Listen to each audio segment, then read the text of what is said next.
டெல்லியில் நடைபெற்ற பொருளாதார மாநாட்டில் மத்திய நிதியமைச்சர் நிர்மலா சீதாராமன் உரையாற்றினார்.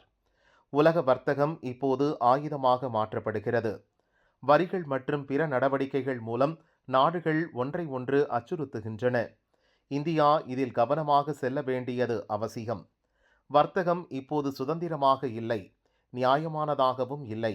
இந்தியாவையும் பிறர் இப்படி விமர்சிக்கலாம். இந்தியா பெரும்பாலும் உள்நோக்கத்துடன் இருப்பதாக விமர்சிக்கப்பட்டாலும் அது உள்நாட்டு தொழில்களை போட்டியாளர்களிடமிருந்து பாதுகாக்க வரிகளை பயன்படுத்துகிறது. வரி விதிப்பை இந்தியா ஒருபோதும் ஆயுதமாக பயன்படுத்தியதில்லை. ஆனால் சர்வதேச வர்த்தகத்தில் இப்போது வரி விதிப்பு ஆயுதமாக்கப்படுகிறது. நாம் வரியை மட்டும் பார்க்கக்கூடாது. நமது ஒட்டுமொத்த பொருளாதார வலிமைதான் நமக்கு கூடுதல் பலன் அளிக்கும். வருகின்ற காலங்களில் உலக வர்த்தகத்தில் 25% அளவை பெறுவதை நோக்கி இந்தியா செயல்பட்டு வருகிறது. இந்தியாவின் வளர்ச்சி நிலையானதாக, மக்கள் சார்ந்ததாக உள்ளது. அது குறுகிய கால கொள்கைகளை சார்ந்து இருக்கவில்லை.